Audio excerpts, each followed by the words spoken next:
Good evening, Dalitso. Welcome to your lesson for today, and we continue on software.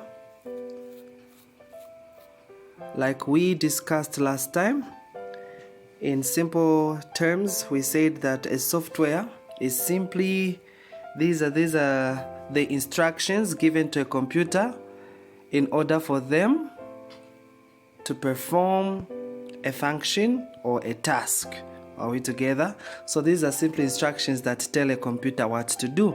And I've written down 3 definitions here. Let me read them for you. Software are the instruction given to a computer in the form of a program. So a program that is stored on a computer is a set of instructions, and that can be referred to as software. Software is the set of programs which are used for different purposes. And the last definition that you can use to define a software is software are all the programs used in a computer to perform certain tasks.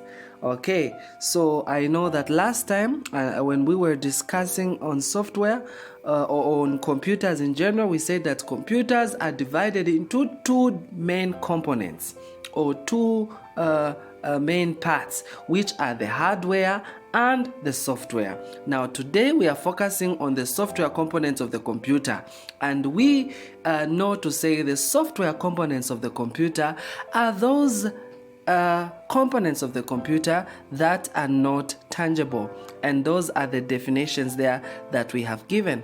I remember last time we also discussed the types of softwares, okay, the types of softwares.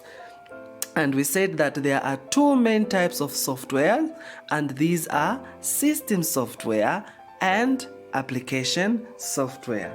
So I gave you a simple definition of an application software. We said that this is the type of software that performs specific tasks on the computer, while system software, this supports the use of computer operations in general. Okay, so application software performs specific tasks or solves problems, immediate problems, while system software supports the use of computer operations. Are we together? Okay, so there are different uses of application and system software, which we did last time, but for the sake of your own revision, feel free to go through these points that have been put there. You can simply pause the video and go through them one by one. Okay, and the diagram that I'm showing you right now is simply a summary of the types of software. So as you can see on top there's that level that shows you, the first level that shows you software. The second level gives you the 2 types of software. We have system software on your left side and application software on the right side. And as you can see under system software, the different types of system software, you have operating systems, device drivers, language translators, as well as utilities. All these fall under system software. And when it comes to languages or programming languages, which we are going to cover very soon, they are in 3 types. You've got compilers, interpreters, as well as assemblers. So this diagram simply summarizes the softwares. The other side, on the right side, the application software, you can see that there are user programs as well as application packages. And for the application packages, you Dalitso, you have interacted with these a lot, especially in grade 9. Microsoft Word, Microsoft Excel, Microsoft Access, Microsoft Publisher, and many others. All those fall under application softwares. Why? Because they perform specific functions. Let me not go deep into that. Today I want us to focus on expert systems. Expert system. Now, from the term expert system, we know to say this is a software, but then why do we call it an expert system?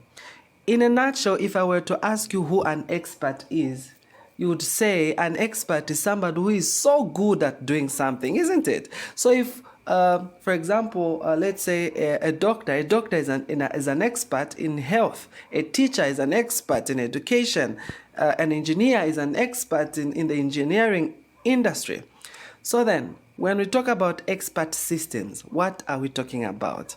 There's a very simple definition there from the Stanford University. An expert system is a computer system that emulates or acts in all respects with the decision-making capabilities of a human expert. So this is a software that is able to perform functions of a human expert. So, for example, let's talk about a doctor.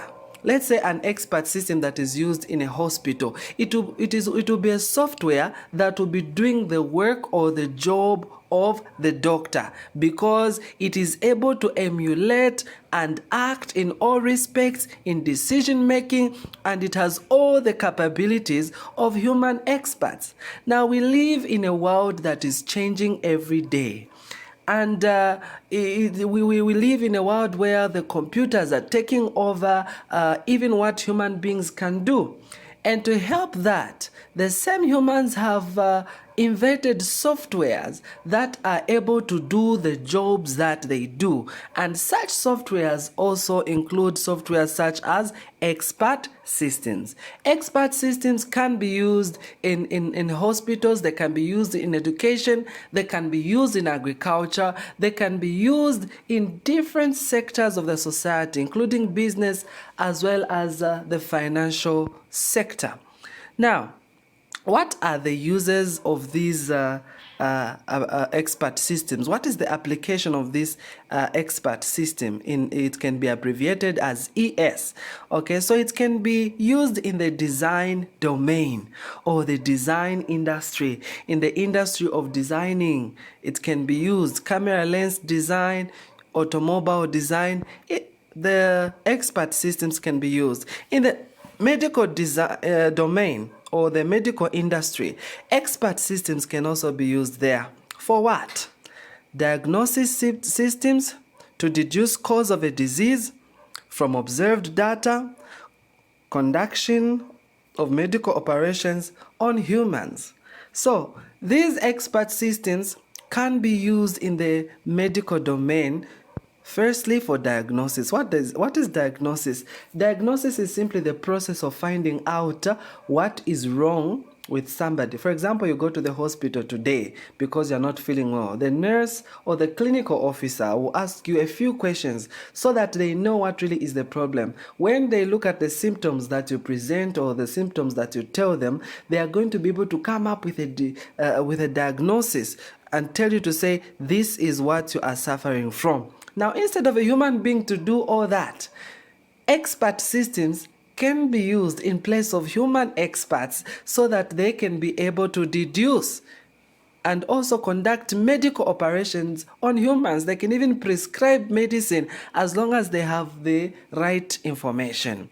Okay, so expert systems can also be used as monitoring systems, as you can see there, for comparing data continuously with observed system or with prescribed behavior, such as leakage monitoring in long petroleum pipelines.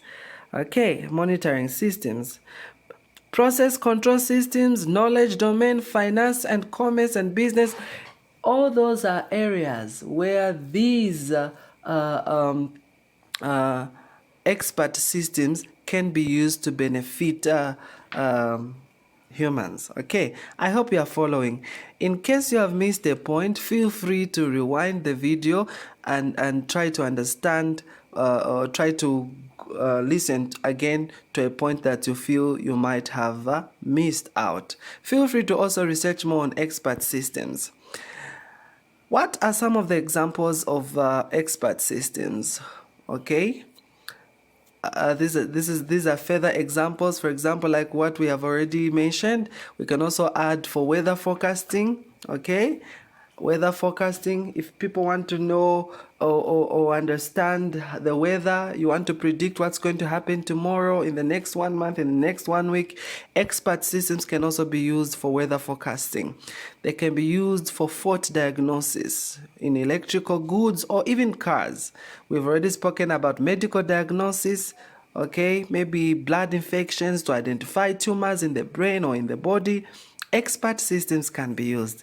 Facial recognition as well. And I know that your phone also has a facial recognition system. Those are expert systems. Careers advice, credit scoring, you know, even in the education sector, you've got systems that are actually used to mark papers of learners so as to ascertain their scores. Okay, so expert systems can also be used. Financial planning, okay, how you can use your finances, expert systems can be used in that area. Now, these expert systems have advantages. What are the advantages of these expert systems? Number one, consistency. They provide consistent answers for repetitive decisions. They are not like human beings who are not consistent, where today you say this, tomorrow you say that. Expert systems are consistent. They are cheaper. They are cheaper than using a human expert such as a GP. So instead of using a human expert and having to pay them for their knowledge, you can simply use expert systems and it will be cheaper for you. The expert system can consult a much larger pool of knowledge compared to a human being. So expert systems can be connected to networks which will provide more knowledge. Expert systems are available 24/7. They don't go to rest. Whenever you need them, they will be there for you. The computer uses all the information it has, unlike human who can forget. Expert systems are reliable. They cannot forget. However, expert systems are not perfect. They have their own flaws. What are some of the flaws of expert systems? Disadvantages. Number one, they don't have a common sense. You know, human experts have common sense because they are able to see a problem and be able maybe to apply their common sense in order to solve it. But this is not the case with expert systems because they are computers. They do not have any common sense. If someone had been shot and was bleeding, the system would still look for the cause, you know, because it's a system, it wants to know the cause. But for a human being, you would be able to notice, oh, this is common sense, we can do this and do that. But expert systems do not have common sense. Expert systems can make observe errors if data is entered incorrectly. For example, weight, height, you know, if those are entered incorrectly, they can give you wrong data. Expert systems are not able to provide a creative response in certain situations. So in certain situations, expert systems will not give you a creative response. Not being able to realize when no answer is available is also another problem. So when there's no answer available, the expert system will not be able to proceed from that angle. And then lastly, these expert systems, they rely on rules and knowledge being correct. Any mistakes may cause incorrect diagnosis.